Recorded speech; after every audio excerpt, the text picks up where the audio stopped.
Com maioria, o governo de Portugal pode aprovar no orçamento medida que atrai trabalhador estrangeiro. Visão do Parlamento Português no dia de reprovação do orçamento.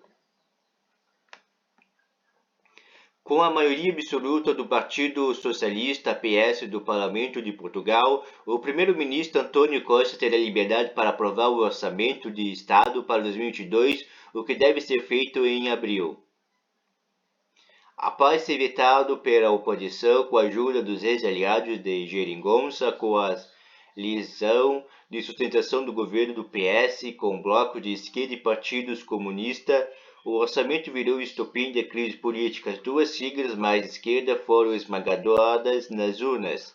No texto votado no Parlamento em outubro de 2021, havia duas propostas de interesse dos brasileiros: captação de trabalho estrangeiro e comemoração do bicentenário da independência. O artigo número 100 do orçamento prevê a atração de trabalhadores de outras nacionalidades. Seria uma medida de combate à falta de mão de obra do país. Olha só o interesse, ó. Falta de mão de obra no país. Qual é a solução? Medida para atrair trabalhadores estrangeiros. Viu como é tudo interesse? É tudo interesse. É tudo jogo de interesse. Aqui, ó. Este parágrafo aqui diz bem a resposta, ó. Combater a falta de mão de obra do país. E para combater a falta de mão de obra, o governo de Portugal aprova orçamento medida que atrai trabalhador estrangeiro. Por quê? Por causa da falta de mão de obra. Tá vendo como o mundo só funciona por meio de interesses? Continuamos. Há um parágrafo para descrever o programa Trabalhar em Portugal de atração e apoio à fixação em Portugal de trabalhadores estrangeiros através de mecanismos facilitadores e de agilização da sua instalação. Para o professor Pedro Goulart, do Centro de Administração e Políticas Públicas da Universidade de Lisboa, o sistema ganha urgência com a falta de mão de obra diante do pacote de resgate financeiro aprovado para a União Europeia de...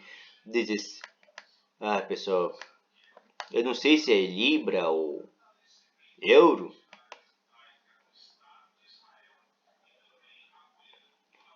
O símbolo do euro. É que tem cada símbolo aí que a pessoa não sabe se é isso, é Libra, Euro, tá? 16,6 bilhões de euros. Portugal precisa claramente de mão de obra, e mais ainda com o Plano de Recuperação e Resiliência da União Europeia. Não haverá disputa sobre esta questão, explicou Goulart.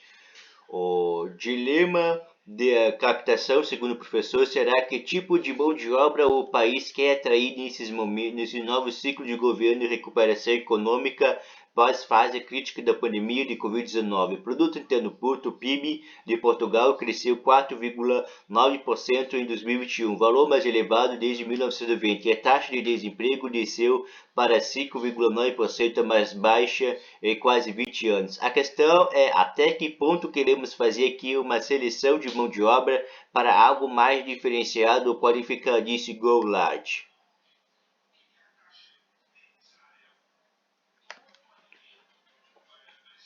Em um relatório em janeiro de 2022, a Direção-Geral do Emprego, Assuntos Sociais e Inclusão da União Europeia destacou Portugal como um dos países do bloco do qual houve aumento significativo da falta de mão de obra nesse período de recuperação. É um drama em todo o continente para superar esse problema e a concorrência de outros países que também começaram a receber ajuda financeira da União Europeia. Portugal precisa dar sinais de agilidade de atração, deverá desburocratizar os procedimentos de busca de trabalhadores estrangeiros pela empresa que cobram mais facilidades.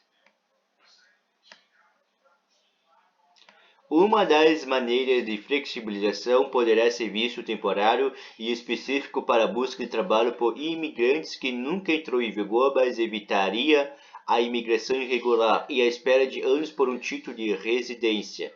Problemas que atingem o brasileiro. O visto fazia parte do programa do governo PS para as eleições.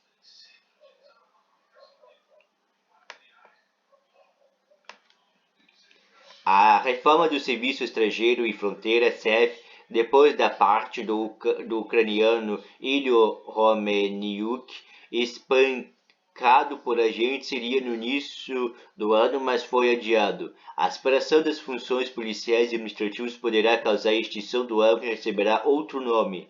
Estava previsto no orçamento a dotação de 2,5 milhões de euros ou 14,8 bilhões de reais para o formato de ONG e entidade ligado à imigração. Portugal tem que dar sinais aos imigrantes que aquilo que se passou no CEF não acontecerá. Tem que haver uma mensagem clara, além de mudança prática, contou Goulart. Em relação ao bicentenário da independência do Brasil, o governo socialista previu no orçamento uma quantia de até 2 milhões de euros ou 11 milhões de reais que seriam repassados ao Instituto Camões para investimento e promoção cultural relativa à data, bem como participação do país na Bienal do Livro de São Paulo.